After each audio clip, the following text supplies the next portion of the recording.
Okay, then week 6 we spoke a little bit more about nutritional facts.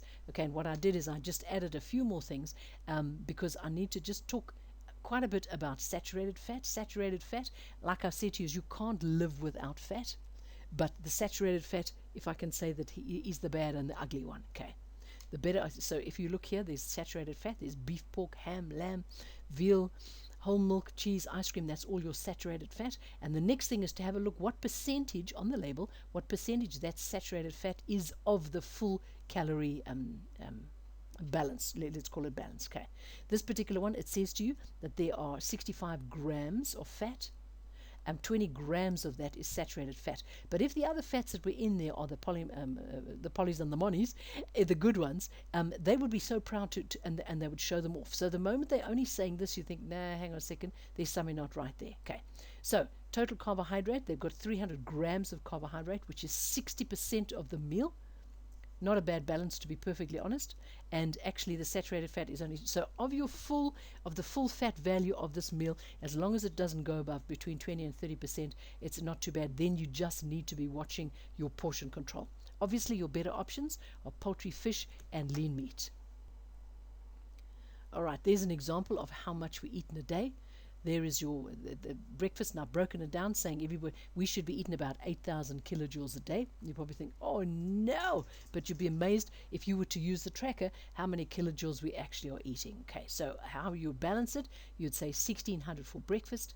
Save something. Please don't miss out that mid-morning snack. And the reason you have the mid-morning snacks and the mid-afternoon snacks is to keep your metabolism going all the time. So your metabolism knows it can't just rest. I've had a meal now. Okay, cool. I can rest. I can sit back. And you give it something else to eat, you got to digest. Give it something else to eat, it's got to digest it. All right. So there would be your balance. And there's your lunch 20%, afternoon snack 10%, and your dinner would be 40%. It's really important to be able to read a label and compare the nutritional values, because like I said to you, the whole diet industry is just like it's upside down with saying this is low fat, and all they've got to do in order to qualify to have a label that says low fat is to make that that it's lower fat than the original, if that makes sense. So if you pick up, let's say it's chicken, let's say it's a crumb chicken, and if you pick up crumb chicken and it says that it's worth 1,200 kilojoules, okay, and then the next one you pick up, it says it's the same make, let's say it's Farmer Brown, right, and then you pick up the next one and it says it's low fat. You need to be able to read the label and compare the two and make sure what you're actually buying is really low fat. There's no guarantee if you go into a store and just pick up something that says low fat. There's no guarantee that you're going to lose weight just by eating it. And this is what's happened with the industry or the whole diet world, is people think, well, if I just buy the low-fat stuff, all it means it's lower fat than the original. And if the original was really, really high in fat, then do you really want to be eating something that's a little bit lower, but it's also not very, very good for you? Okay. All right. So it's really, really important that you can read the nutritional value on the labels, and then there's some stuff that really doesn't have any nutrition at all, but it's still got to have a label on it. We compared snacks. It's important to have those snacks. You'll have your mid-morning snack and your mid-afternoon snack, not to miss out on those. It's as I said to you on the last slide, it's important that your metabolism, that you're keeping it awake and you're keeping it on its toes. This is the way that you keep your metabolism on its toes. Comparing chocolates, I've explained to you that the best chocolate you can have, which is a good fat, is to eat a 70% chocolate, which is like a Lindt. They've got a 70%. A Woolies has also got an over 70%. I know some of you have struggled with the 7%, but the fact of it is it still feels like chocolate, it looks like chocolate, and it tastes a little bit like if you used to have milk chocolate before. And the last one is it doesn't have to taste bad to be good for you. All right, then we started to talk about willpower. A lot of people that I talk to, they say, oh, I don't have the willpower to do such and such, whatever it is. Now, guys, everybody has willpower. And the matter of it is when we say I don't have the willpower, let's say, to go on a diet, what we should be saying is I don't have any willpower left. And what I've done is I've used up my willpower in the course of the day. I don't have any left. I'm exhausted. I don't have any left to even think about what I should be eating. So what I did is I did kind of like a little chart, and it sort of grows as it goes. Okay, so as we start off, wake up in the morning, and let's say this willpower, we're going to call it a pot, and with 100, and I'm going to maybe use it as percentage-wise or something. So we wake up in the morning. It takes 10 units out of that pot to get out of bed in the morning. Then we take the kids, we've got to get the kids up, right? So that takes up another 5. So add that on. So now it's started to grow. Now we head on into the traffic. That traffic is going to take at least another 10 because we're going to have some taxi that cuts us off or somebody that's driving like an absolute nana and we think, oh no, and our blood pressure goes up and everything. Okay, now we arrive at work. So let's say we can take another 5 out of the pot because we're not all that crazy about our boss, or worse still, we're not all crazy about our boss and our job. So that takes another 5 out. Now we've got to get in the traffic to come home. That's another 10 because it's the same people that you drove to work this morning. It's the same people. So let's say that on the way you might have to pick up the kids from school or something, or mainly just stop at the shops. Now we're doing shopping, and shopping, as you know, it can also be frustrating, especially after a hard day. And understand what I'm trying to get at is all of this is depleting your willpower pot. Okay, it's whipping out of the willpower pot. So we're shopping, and we've got some silly woman that runs into the back of my heels and in the shopping, and what I want to do is I want to rush around. I actually want to turn around and beat her. Okay, and I think, how does she not know where her trolley is? I know where my trolley is. Now how come her trolley is on the back of my heels? Right, after shopping, we then get back in the traffic, but now it's 6 o'clock, so it's a little bit more quiet. Most of the people have gone home, so we're only going to use about 5 units out of my pot. Then there we've got kids at home, and they're going, oh, Mom, please help me with the homework. That's going to use another 5. Then there's husband, and, you've got to pay attention to him because he's had a really hard day. I've always got this theory that love is, telling the person you love, they let them tell you about their hard day before you tell them about yours. So we're going to use up another 5 there. Now we're going to think about what to have for dinner, and we're going to use up 5 just thinking about it. I used to say to my ex-husband, just tell me what you want and I'll make it, but don't make me think about it and make it at the same time. Now, if you're a people pleaser, and if you've spent the whole day being a people pleaser, that's going to have consumed at least another 10, because you know what, oftentimes you think, I really don't care. But if you're a people pleaser, that's going to really deplete your little pot. And what if you and your partner are actually fighting, and that takes up another 5? So by the time you get to the normal 8-hour day or 10-hour day, you've used up 90 units of your pot. Now you've got 10 left. Now, if you say to me, I don't have any willpower in order to diet, I will understand. But if you say that I don't have any willpower left, that's more to the point. So the secret to, I'm going to call it the longevity of this eating plan, is to plan ahead. And we're going to plan ahead for even a week at a time. And like what I used to do is on a Saturday decide, all right, how am I going to plan my meals for the week? Because then first of all, it takes away that you don't have to think, well, what am I going to eat now? It takes away that concern. And it's not like you need to make your food for the week, but as long as you have it planned, you can come home. And there's a lot of stuff that's really quite easy to be making. So that was week 7. I put a little picture of a woman. Willpower is not what people think it is. Willpower is not looking at a bunch of donuts and thinking, can I eat one, or do I need to eat all 10 of them? Okay, so I've called it a 100-liter tank or 100 units. Okay, so it's a matter of what's left over, and it is possible to recharge your willpower. Okay, and one of the ways to recharge your willpower is to get enough sleep. Okay, that's the one way. Another way to recharge your willpower is to eat the right nutrition, to eat enough of the right stuff. Okay, all of those ways we actually are recharging, and you can call it like recharging your battery. All right, that is recharging your willpower. And then the next day, but if you're running on empty, I mean, you've heard that expression from people, I'm running on empty. If you're running on empty, by the time you've got to think about how can I plan my next meal, you're going to say, I'll just grab a burger, or we'll just stop at McDonald's and grab one of those burgers. All right. So you can recharge your willpower, and you need lots of rest. You need at least 8 hours sleep a night, and you need to be eating proper nutrition. I'm sure you all know what I'm talking about. When you skip lunch and you get to 3 o'clock in the morning and 3 o'clock in the afternoon, and you're kind of flagging at your desk and you think, why am I so exhausted? Okay, it's because you're not eating the right nutrition. Another time you would have the same feeling at 3 o'clock in the afternoon is if you'd gone out for a big lunch, a big heavy lunch where you had a steak and chips or mashed potatoes and a big heavy lunch. You're going to flag at 3 o'clock in the afternoon because your body is working so hard to digest that food. Whereas if you give it good, nice, fresh, clean food and healthy food to be eating, it'll recharge the batteries of your willpower. Right. On week 8, we spoke about how the kilojoules are made up, and what I did is I did a comparison of all these nutritional labels. Had lots of fun doing it actually, And as you can see, these are all, even though they're in calories, what I've done is I've converted them, and converted them to, as you see in the yellow bubble, that actually is per 100 grams. So if I'm looking at the pork here, this is the very first one, the pork for 100 grams of pork, because I wanted to compare like oranges with oranges, right? So as you can see here, is the pork is 785 kilojoules.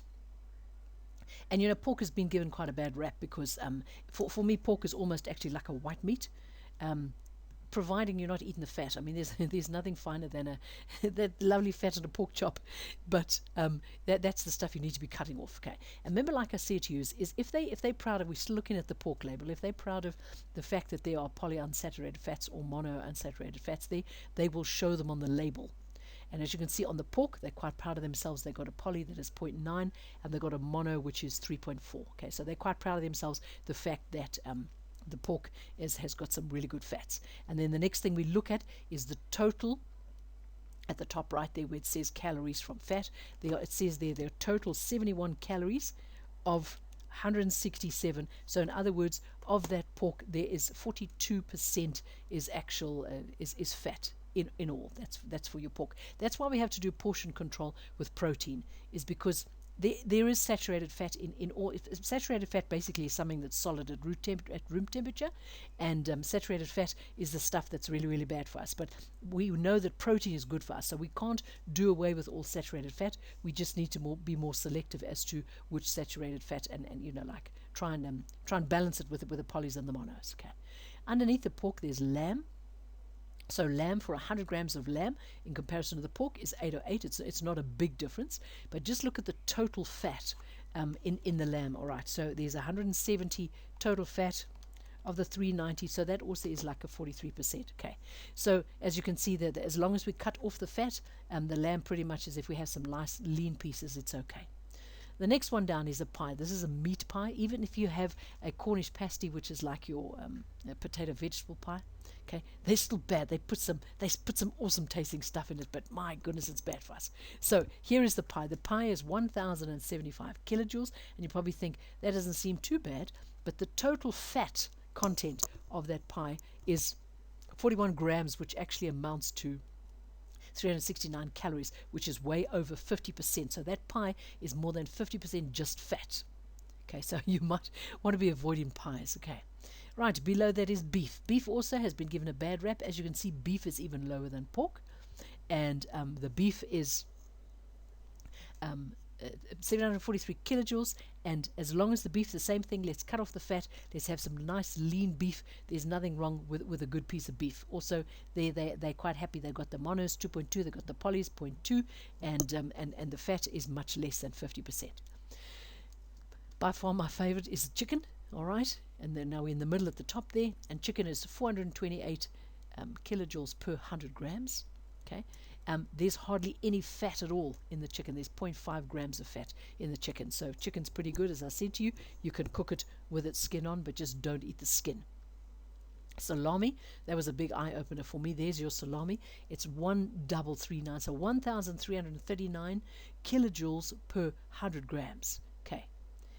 The fat, the total calories from fat is 54, and the total calories is 77. So basically, it's like 70% that is fat. And that's what you're eating when you eat a piece of salami. So along with the beef pie, I'm thinking they need to be put in the back burner someplace.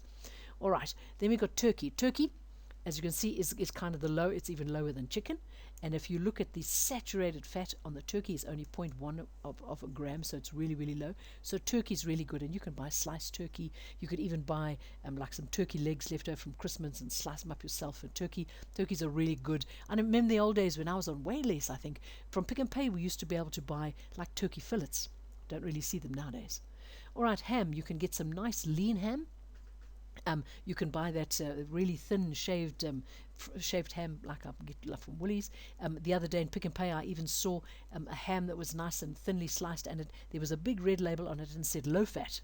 So that was fantastic. To the right now, whitefish. Okay, this whitefish is 688 kilojoules, which probably looks more than the chicken, but as an option, fish is always better for you than anything. All right, as a protein, fish is by far the best protein because it comes with a really good fats as well. As you can see, there is the polyunsaturated fat 4.2 and the mono is 3.9. So as you can see, even though the total fat value is 11 grams, it's from good fat, and it's that good fat that you need. Underneath that, there's your calamari. Underneath that, that's your prawns. If you need to get out to eat out, and you're going to go to a seafood place, go to Ocean Basket or something, by far your better choice are your calamari or your prawns. But obviously, you need to choose to have them grilled. You don't want to be having them deep fried in a nice batter. I know my favorite used to be prawns, like they make it scampi style, and that was deep fried in a batter. Oh my goodness, they were absolutely magnificent. And I could only eat 6 at a time because it was just like so rich. But now when I have prawns, I make sure that they're grilled, and I just feel so much better for having that. And the final one is salmon. And the salmon is, even though it's much higher than your white fish, it's 825, salmon has got the very best fat that you could imagine. And even though there's like 22 grams of fat, as you can see, the polys, there's 7.9, mono, there's 7.9. So it's the good fat. It's absolutely fantastic.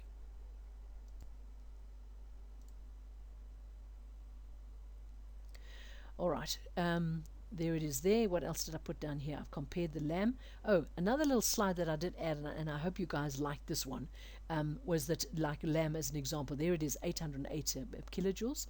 And what I did is I highlighted the saturated and the polyunsaturated, the monosaturated, and then I said, right, it was 44% of the full calorie value, or full kilojoule value, 44%. Fish, this salmon was 54% fat, okay, but like I said to you, it's really, really good fat, because as you can see down here, your polyunsaturated is 7 grams, your monounsaturated is 7 grams. So of all the fat, it's really good fat, and it's good for you as well. And salami, there it was, and it's 70% fat. Okay, that was just like, oh my word. I used to really like salami, but I have to tell you, that's kind of put me off somewhat. All right, so it's good to be able to work out what the percentage fat is of what you're eating. All right, so I'm hoping that you can all read the labels. If you can't, then you must just listen to the original recording where I explained how to read the labels and how to calculate that it actually ends up that 4 grams, or let's say a gram of fat is worth something like 39 or 38. Let me just get it in front of me here. I always forget this one. I do believe it's 39. So what you do is every gram of fat that you actually see there, you need to multiply by 39 to get what or 38 rather, to get what the kilojoule value is. Every gram of where it just says protein, you can multiply it by 16, and every gram of carbohydrate you multiply by 16 as well. And that'll give you the kilojoule value of what that gram is. I'm sure you can read those labels by now. Wait, set point. Okay, cool. All right. You can calculate what your metabolic rate is. Okay, now I know some of you for last week might have looked and thought, oh no, this looks like too much calculation. Okay, but if at the moment, let me just explain it again nicely. If at the moment your weight is stable, you're not picking up and you're not going down, okay, if your weight is stable, now this is how you calculate what your metabolic rate is. Okay, for women, you'll take this formula here, 655.1. Plus, and in these brackets here, I'm going to do a little sum. I'm going to say 9.563 times my weight in kgs, and I get a number. Then I'm going to add it to, in brackets, 1.85 times my height in centimeters in brackets. So now I've added up all those three there. Then I'm going to take away this figure of 4.676 times my age. And I'm going to get a figure. Mine was like 1400 or something. And that figure, once I come over here, I multiply that figure by 1.2. Let's say I do no exercise at all. I then multiply that figure by 1.2, and that is the amount of calories I'm allowed, or not calories I'm allowed in a day. That's the speed of my metabolism. Okay, that's the speed of my metabolism. I can change the speed of my metabolism, but right now, if my body is staying stable, I'm not going up, I'm not going down, this will be what my metabolic rate is. Okay, if I exercise a little, from 1 to 3 days, I can multiply that same figure, one I calculated here, by 1.375. So that means my metabolic rate is slightly faster.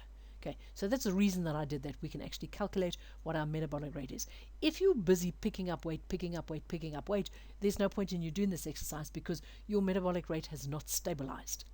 You need to first be at a consistent weight. Doesn't matter that your weight is higher than you'd want it to be. It first needs to be at a consistent weight. Then you can calculate what the basal metabolic rate is.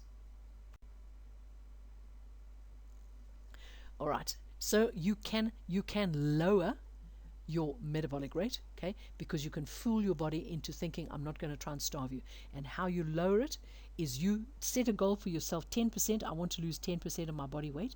And then you start and you eat all the good stuff. You give it enough nutrition.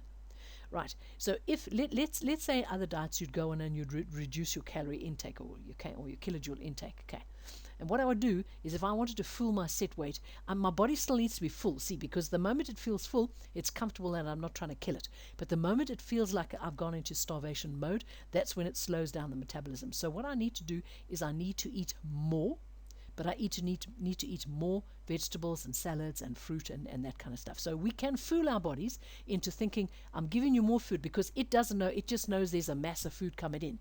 It knows when it gets just calories like that really aren't worth anything, it'll stick it as fat, it'll put it on our bums or our tummies or something, okay? But it knows when it's getting a bulk of food, it needs to do something with the food. Now, if it's good food, if we're overdosing on vegetables, overdosing on salads, we're giving our body lots of food, we can reduce our set point. It's possible.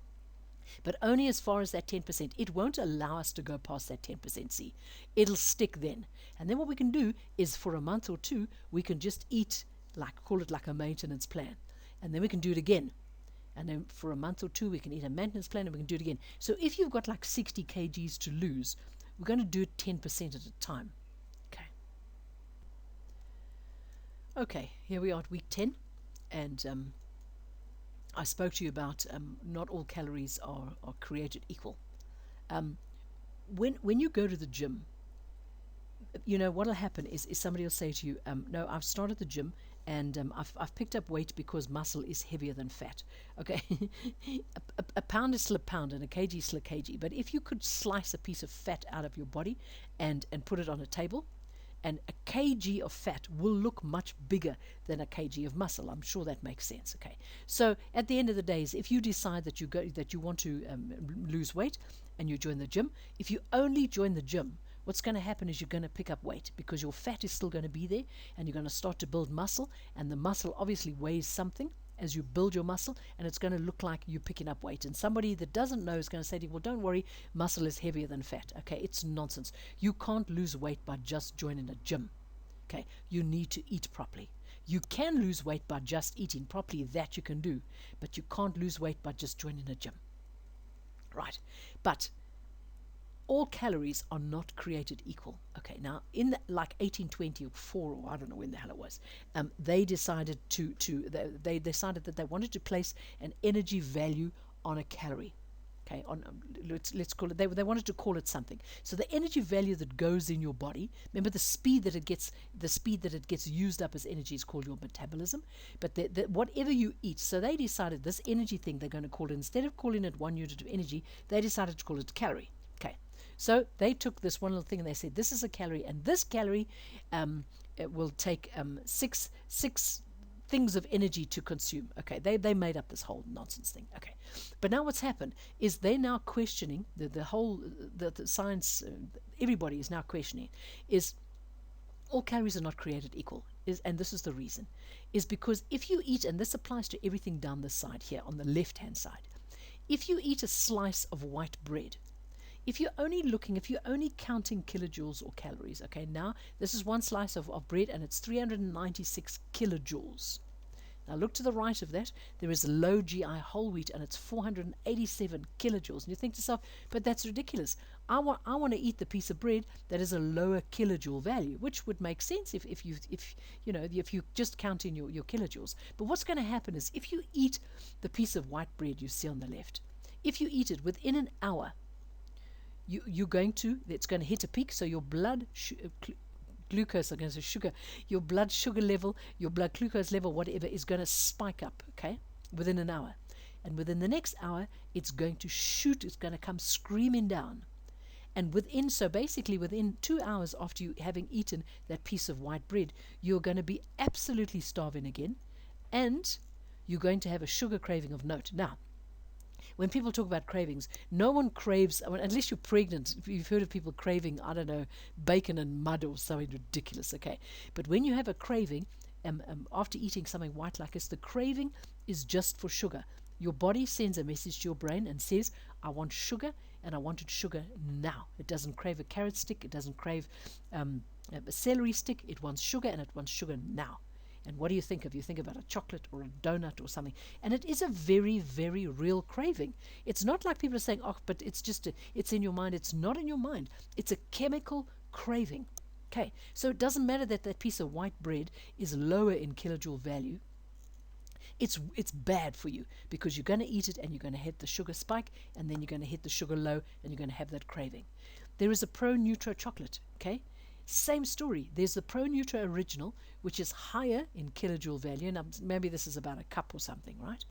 It's high in kilojoule value, but it's better for you to eat that than the Pro Nutro Choc. And the reason is they put all sorts of magical things in the Pro Nutro Choc to make it taste nice. The moment they leave out one element, they put in all sorts of other stuff that like aspartame and all those things you don't want to be putting in your body, they'll put it in. Okay.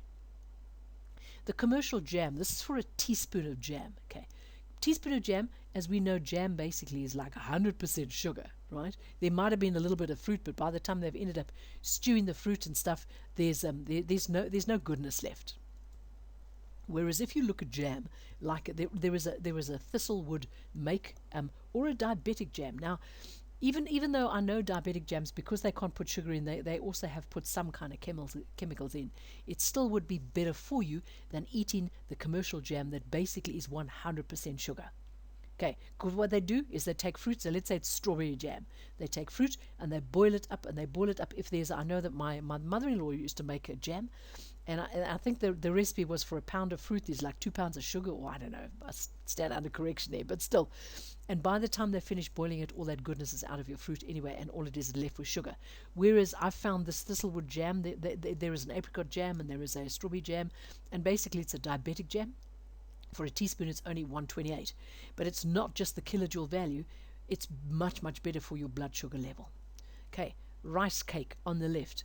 This is for one little rice cake, and you know it's like about 2 inches in diameter, and it's 128 kilojoules for one little rice cake. You're going to eat that rice cake, and within an hour, you're going to spike, and within the next hour, you're going to be down, your sugar's going to be down, and you're going to be craving something sweet after eating the supposed healthy rice cake. Okay, rather to the right, you're going to see Ryvita. There is a Ryvita biscuit, and you know what? I'm really starting to enjoy mine a lot because you can put lovely things on. You can put like cottage cheese, and then gherkins and tomatoes, and you can really make something that's quite tasty. I can't eat two in one snack sitting. I can actually only eat one. Okay, so it's quite a nice filling thing, and of course it's made from rye, and that's what makes it good. On the left, this is a whole wheat roll. Now, this is just a regular whole wheat roll, and they're selling to you and saying to you that it's a really good roll. Now, we all know whole wheat is a better option, but low GI whole wheat is the best option. Okay, whole wheat obviously is still better than white bread, but you're after something that says low GI. So look to the right. There is a bun, which is like a roll, right? And it's higher in kilojoule value. It's 769 compared to the whole wheat roll, which is 680. And there it is. It's called a low GI seeded bun. It is absolutely fabulous. Now, if you decided that you wanted to make hamburgers for your family, you use those buns, grill yourself some hamburger patties. Don't buy the ready-made patties because you don't know what stuff they put in that you can't control. Make your own hamburger patties. Get yourself some nice lean mince and make your own hamburger patties, and you can quite happily have a hamburger in a low GI seeded bun. Okay, condensed milk on the left here. This is 1 teaspoon of condensed milk, 268. There's 1 teaspoon. Okay, same thing. You're going to spike and you're going to dip, and you're going to need another 10 teaspoons in 2 hours' time. Okay, to the right, you can have a whole tub of low-fat or no-fat yogurt, and that's 417 kilojoules. But it's okay that it's more than a teaspoon of condensed milk. Okay, white flour. 1,929, I think this is also for a cup, 1,929 kilojoules for a cup of white flour. You're going to eat it, you're going to make yourself bread with it or a roll with it or something, and you're going to spike and you're going to then dip. Rather, choose the rye flour to the right, which is 2,361. It's more kilojoules, but it's better for your body. Okay. And finally, pretzels if you need a snack of some sort, there it is there. Pretzel, 7.48, and it's for one little pretzel. And to the right of that, make yourself some homemade popcorn. I did the other day. I bought some way less popcorn. I did it in the microwave. It's perfectly within. It's only 267 kilojoules. Popcorn's not nice the next day, and I had to leave some for the next day. In fact, I had to leave it for the third day. Eventually, I chucked it out. So there was that much popcorn that it made out. Make your own. It is a snack, and do it yourself in the microwave. All right, there we spoke about that. Can't reduce calories, how to make your body bigger. Oh gosh, yes. And finally, on week 10, I explained to you guys that there are some people that actually do want to make their bodies bigger. And it's you can't imagine it, but it does exist, and you can do the research. So we spoke about wanting to make your body bigger, and how if you want to pick up weight on your boobs, have 8 hot dogs before you go to bed at night, or some nonsense like that. Also spoke about the better oils, which saturated and which unsaturated fat, how to choose an olive oil, or how to choose an oil what's going to be good for cooking, or oil that's going to be good for salads and stuff, and we spoke about that as well. So there we are. That is at week 10. And that is us covered, an overview of what we did in weeks 11 and 12. Okay, what I'd like to do, if it's okay with everybody, is I've done this recording in the I was concerned that I wouldn't be able to do a live one from the UK. I'm not sure at this stage if I have managed to do it or not. I'm doing the recording before I go away. If I can do a live one, I'm still going to do a live one. Okay, but failing that, Jennifer's going to run this recording for me, and then what I'd like to ask you guys is that even though the program only runs for 12 weeks, I'd like to ask you if we could just run an extra one next week, so that when I'm back from the UK, I can just get a little bit of feedback from you guys, because as you know, you've been my guinea pigs, and I really do value the feedback and whatever suggestions that you can give me. All right, so there it is. Hopefully we won't have had to listen to the recording, but if we did, then at least I did it before we went away. All right, I'll talk to you guys all soon.